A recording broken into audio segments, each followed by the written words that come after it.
తన విశ్రాంతిలో ప్రవేశింపరని ఎవరిని గూర్చి ప్రమాణము చేసెను? అవిధేయులైన వారిని గూర్చియే కదా. కాగా అవిశ్వాసము చేతనే వారు ప్రవేశింపలేకపోయేదని గ్రహించుచున్నాము. దేవుని విశ్రాంతి అనేది ఒకటి ఉందంట. దేవుని విశ్రాంతి అనేది ఒకటి ఉందంట. ఆ విశ్రాంతిలోనికి ఎవరు ప్రవేశిస్తారంటే విశ్వాసులే ప్రవేశిస్తారంట. మరి అవిశ్వాసులు ఏం చేస్తారు? ఆ విశ్రాంతిలో ప్రవేశించరు. వాళ్ళు ఆవేదనలో బతుకుతారు. దేవునికి స్తోత్రం కలుగును గాక. హల్లెలూయా. విశ్రాంతిలో ప్రవేశించేది ఎవరు? అసలు విశ్రాంతి అంటే ఏంటి? నెమ్మది కలిగి జీవితాన్ని కొనసాగించటం. ఇప్పుడు ఒక మాట చెప్తాను. రేపొద్దున పెద్ద మొత్తంలో డబ్బు అప్పు కట్టాలి. నువ్వు రేపు అప్పు కట్టాలి, లేకపోతే సామాన్లు బయటేస్తానని వాడు వార్నింగ్ ఇచ్చాడు. నీకు అప్పిచ్చినోడు నిన్ను రోడ్డుకు లాగుతాను, బండబూతులు తిడతాను, చొక్కా పట్టుకొని లాక్కొస్తాను అన్నాడు తమ్ముడు. నీకు అప్పిచ్చినోడు. నిద్రపోతావా? ఈరోజు నిద్ర పట్టిద్దా? ఇక నీకేం కనపడుతుంటది? సినిమా ఏం కనపడింది చెప్పు? వాడు వచ్చినట్టు, సామాన్లన్నీ రోడ్డు మీదకి లాగినట్టు, నిన్ను చొక్క పట్టుకొని బయటికి తీసుకెళ్తున్నట్టు, జనం అంతా గుంపు కూడినట్టు, వాడు నిన్ను చెడామడా తిడుతున్నట్టు ఏగా కనపడే పిక్చర్. అదేగా. అదే ఒక విశ్వాసికైతే అయ్యేం కనపడవు. వాడు వార్నింగ్ ఇచ్చినా సరే, ఇతడు దేవుని యందు విశ్వాసం ఉంచాడు గనుక రేపు నేను నిన్ను రోడ్డుకు లాగుతాను అన్నది వాడు రేపు. యేసు ప్రభు తన గ్రంథంలో ఏం రాయించాడు? రేపు దాని సంగతులను గురించి విచారించిద్ది, ఏనాటికి ఆనాటికి చాలను, ఈనాటికి ఉన్న దాంతో నువ్వు నెమ్మది కలిగి ఉండు అన్నాడు. కాబట్టి నేను యేసయ్య మాట నమ్ముతా.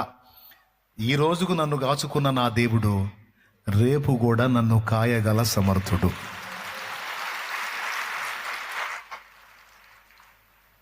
ఆయన సెలవు అయితేనేగా వాడు నన్ను చొక్కా పట్టుకొని లాక్కొని పోయేది.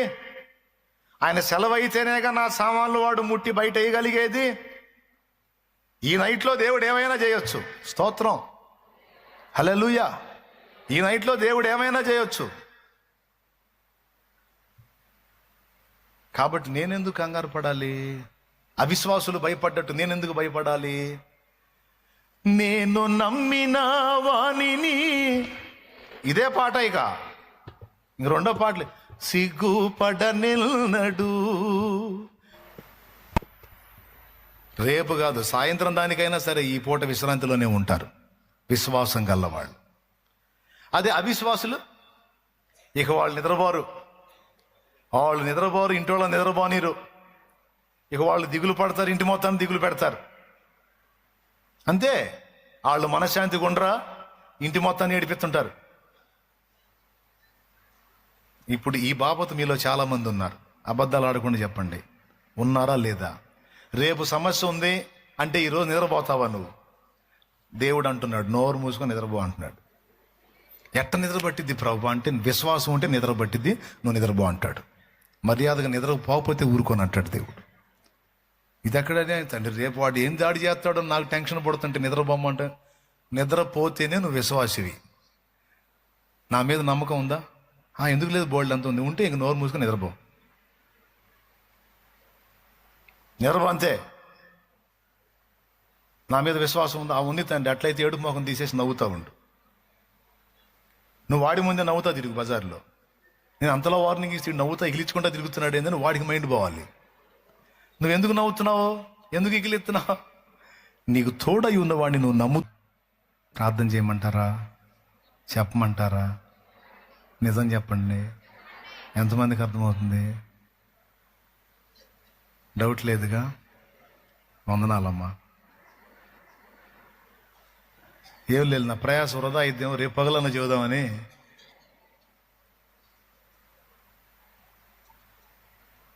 నేను చాలాసార్లు మీకు కూటమి ముగింపులో వార్నింగ్ ఇచ్చి పంపిస్తాను, మర్యాదగా నవ్వుతా పోండి, సంతోషంగా ఉండండి అని. ఏడుపు కొట్టు మొఖాలు వేసుకుని ఉండవాకుండా నేను చెబుతాను. ఎందుకు తెలుసా? ఏడుపు కొట్టు మొఖాలు వేసాయికి నచ్చవు. కొంతమంది ఎప్పుడన్నా చూడు చూద్దామన్న ముఖాల్లో కళాకాంతి నవ్వు ఏం ఉండదు. ఎప్పుడన్నా చూడు, నాకు పెడదామన్నా రాదా ముఖం. దేవు ఆ ఏడుపు కొట్టు ముఖం పెడదామన్నా రాదు నాకు. ఎందుకు ఎందుకు ఏడుపు కొట్టు ముఖం పెట్టుకొని కూర్చోవాలి? ఆయనకు తెలియకుండా ఏం జరిగింది? జరిగిందంత కీడుది మేలుగా మార్చగలిగే సమర్థుడైతే ఆయన సెలవు లేకుండా మనల్ని ముట్టేది ఎవరు? ఆయన సెలవు లేకుండా మనల్ని అధిగమించేది ఎవడో? ఆయన సెలవు లేకుండా మన చేతిలో తీసుకొని పోయే దమ్ము ఎవడుకుంది? ఎవరికుంది? మరి ఎందుకు కంగారుగా ఉండాలి మనం? ఎందుకు అశాంతిలో ఉండాలి? ఎందుకు ఆవేదనలో ఉండాలి? నా తండ్రి ఏం చెప్పాడు? విశ్రాంతిలో ఉండి బిడ్డ నువ్వు అన్నాడు. నీకు విశ్వాసం ఉందా? ఉంది తండ్రి. ప్రశాంతంగా ఉండు అన్నాడు. ప్రశాంతంగా ఎట్ట జరిగిద్దో అని అయ్యే ఆ ఎగస్టాలే వద్దంటుంది అంటాడు ఆయన. ఆ ఆందోళనే వద్దు, నా మీద నమ్మకం ఉంది. ఉంది ప్రభా, ప్రశాంతంగా ఉండు, అంత తిను, హాయిగా నిద్రపో, సంతోషంగా ఉండు. ఇంట్లో కుంగిపోయిన వాళ్ళని కూడా లేవనెత్తు, వాళ్ళకు కూడా ధైర్యం చెప్పు.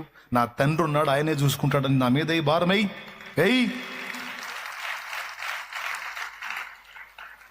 కాదులే ప్రభా నువ్వు ఎట్ట చేస్తావో అని. మరి ఏం చేద్దాం? భేదోడిని అయిపోయే, బలహీనుడిని అయిపోయే, మరి ఏం చేద్దాం? నన్ను కూడా నువ్వే అప్పుడప్పుడు ఎక్కదెత్తంటివి, ఎట్ట చేస్తావో అని. పనికి మాలిందని అంటాడు ఆయన.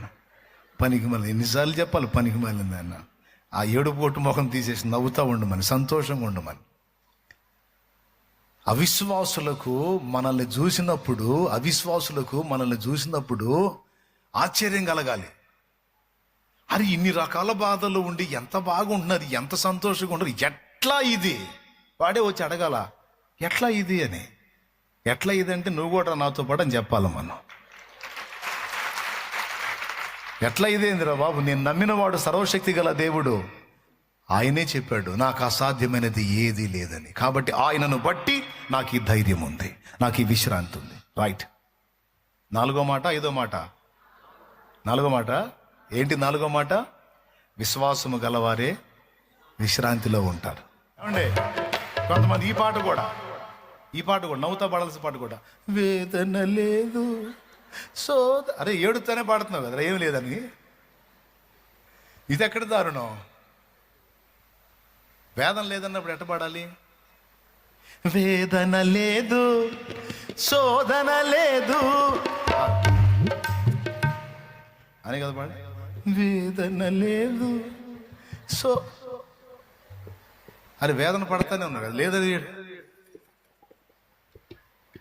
ఖుషిగా పాడారా లేకపోతే హింసగా పాడారా?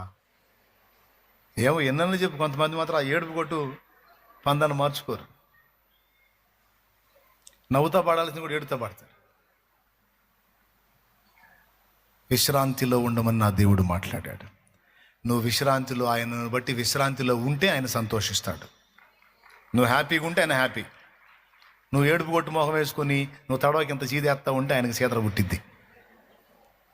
పక్కన వాళ్ళకే సీతర పుట్టినప్పుడు ఆయనకి సీతర పుట్టదేంది? పనికి మాలిన దానికి ఎన్నిసార్లు చెప్పినా దరిద్రపేడు మానుకోదు. ఈ పనికి మాలిడికి ఎన్నిసార్లు చెప్పినా మార్చుకోడు, పాడలేదని నీ కర్మ సావు అంతే సావుని వదిలేస్తాడు. ఇంకేం చేస్తాడు? మరి తలకైనా తట్టడు అనుమానం పెట్టుకుని బతుకుతుంటే ఆయన మాత్రం ఏం చేస్తాడు? సరే అనుభవించరా నీ కర్మ అంటాడు. బాబా అర్థమవుతుందా నాయన? నిజంగా అర్థమవుతుందా? షో చేస్తున్నారు అర్థం అయినట్టు. స్తోత్రం. అది బాగా అర్థమైద్దని అనుకుంటున్నాను నేను. నాలుగో విషయం చెప్పాను, విశ్రాంతిలో ఉండాలి అంటే విశ్వాసం గలవాడే. పెను తుఫాను లాంటి సమస్యలున్నా విశ్వాసం ఉన్న వాళ్ళు ఏం చేస్తారు? తల్లి ఒడిలో శుభ్రంగా పాటలు పెట్టుకుంటారు.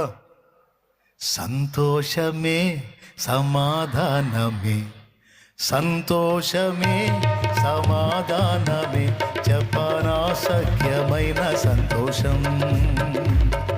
సంతోషమే సమాధానమే, సంతోషమే సమాధానమే, చెప్పనా సఖ్యమైన సంతోషం.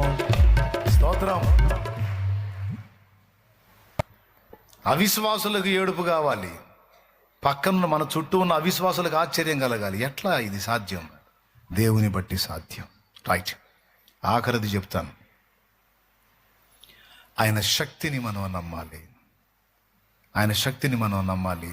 ఆఖరి మాట చెప్తున్నాను వినండి. ఆయన ప్రేమను మనం నమ్మాలి, విశ్వసించాలి.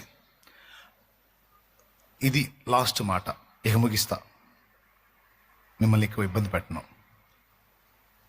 ఎందుకు నీ ఎడల శక్తి చూపిస్తాడు అంటే, ఎందుకు నీ ఎడల బలం చూపిస్తాడంటే, ఆయన నిన్ను ప్రేమిస్తున్నాడు. ఆ ప్రేమని నువ్వు విశ్వసించాలి. నేనంటే ఆయనకి చాలా ఇష్టం అనేది నువ్వు ఎల్లప్పుడూ గుర్తుపెట్టుకోవాలి. నేనంటే నా గురించి నేను చెప్పట్లా, నీకు ఆ మాట ఉండాలి. అమ్మా, పెద్దమ్మ నువ్వు కూడా, చిన్నమ్మ నువ్వు కూడా, అక్క, చెల్లి, తమ్ముడు, అన్న, అందరూ. ఎందుకంటే నిన్ను ఆయన చేతులతోనే నిర్మించుకున్నాడు.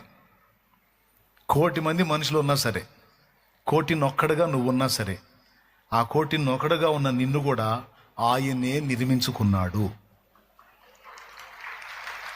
ప్రేమ ఉంటే నిర్మించుకున్నాడా, ప్రేమ లేక నిర్మించుకున్నాడా?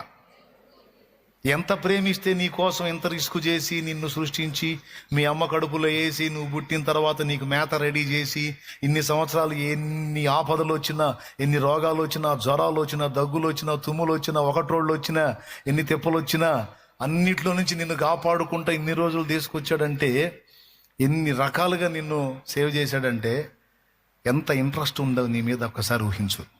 రాలేదా నీకేమి? ప్రమాదాలు జరగలేదా? శోధనలు కలగలేదా? మరణకరమైన అపాయాలు కలగలేదా? అన్నిట్లోంచి నిన్ను దాటించుకుంటా వచ్చాడా లేదా? ఇక్కడ ఉన్నోళ్ళు ఎవరికైనా చెప్పే దమ్ముందా? నేను పుట్టినప్పటి నుంచి ఇప్పటిదాకా ఒక్క ఆపద కూడా మాకు రాలేదు, నేను బాగా అప్పటి నుంచి ఇప్పటిదాకా ఇలానే ఉన్నాను అని చెప్పే దమ్ము ఎవరికైనా ఉందా? అయ్యా నాకు ఎన్నో ఆపదలు వచ్చినాయి, అన్నిటి నుంచి నేను తప్పించబడి ఇప్పటిదాకా బతికున్నా అన్నోళ్ళు చేతులు ఎత్తండి, నేను 2 చేతులు ఎత్తుతా. అటు కదిలించండి. రాకుండా ఉన్నాయా లేవా? వచ్చినాయా? వస్తే చేతులు ఎత్తండి. వచ్చినాయి. దేవునికి స్తోత్రం కలుగును గాక. మరి వచ్చినప్పుడు ఎట్లా తప్పించబడ్డావు నువ్వు? అసలు నీ కోసం రిస్క్ చేసింది ఎవరు? ఆఖరికి నీ కన్న తల్లిదండ్రి కూడా కాపాడలేని పరిస్థితులు కొన్ని వచ్చినాయి నీకు. అలాంటి స్థితుల్లో సైతం నీ ఆపదల్లో నువ్వు ఆశ్చర్యరీతిగా కాపాడబడ్డావు. అప్పుడు ఎవరు కాపాడారు తెలుసా? ఉదయం నుంచి సాయంత్రం దాకా, సూర్యోదయం మొదలుకొని సూర్యాస్తమయం దాకా నీ మీదే తన కనుదృష్టి పెట్టుకున్న నా యేసయ్య కాపాడాడు. ఇంకొకటి కూడా చెప్తాను, దేవుడు ప్రేమిస్తున్నాడు. నువ్వు పదే అడుగులు జారుతా ఉంటే ఆ ప్రేమను బట్టి అవసరమైతే మనల్ని కొట్టైన దారిలో తెచ్చుకుంటాడు. ఎందుకంటే ఆయన మనల్ని ప్రేమిస్తున్నాడు. ఆ ప్రేమను బట్టి ఒక దెబ్బ కొడతాడు అవసరమైతే. పద్దాకలు పిచ్చి పని చేస్తుంటే, పద్దాకలు నీకేం ఆట ఇది, పాపంతో ఆటలాడుతున్నావు, పట్టేసుకుంటుంది, పోతావు పాతాళానికి, వదిలే అని అవసరమైతే ఒక దెబ్బ కొడతాడు. అది నువ్వు గుండెల్లో ఫిక్స్ అయి ఉండాలి. దేవుని ముందుకు అదే వెళ్ళాలి. అవసరమైతే నన్ను కొట్టి తిట్టి శిక్షించైనా సరే నన్ను రక్షించుకో ప్రభు, నువ్వు నన్ను ప్రేమిస్తున్నావు, అది కూడా శాశ్వతమైన ప్రేమతో ప్రేమిస్తున్నావు అని నేను నమ్ముతున్నా. అందుకే నీ కాళ్ళు వదలను. ఈ మాట యోధ అన్నట్టయితే ఎంత బాగుండేదండి. కానీ యోధ ఈ మాట అనలా ఈ మాట యోధ ప్రభు నన్ను క్షమించడు అనుకున్నాడు. ప్రభు నన్ను ఇక ప్రేమించడు అనుకున్నాడు. ఇతనెవరండి అనుకోవటానికి? పోయి అడిగాడా? అడిగితే ఆయన ఏమన్నా ఆ మాట అన్నాడా నేను క్షమించనని? అనలేదుగా, అడగలేదుగా.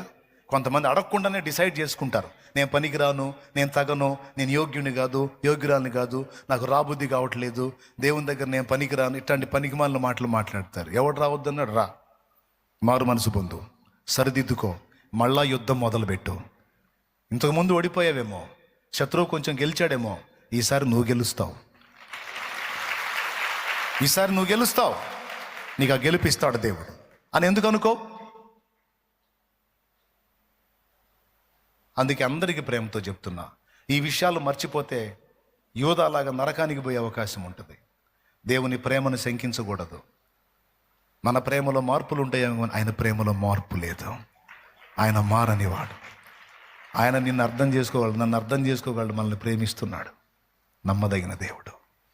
ఆయనకి మహిమ కలుగును గాక. హల్లెలూయా.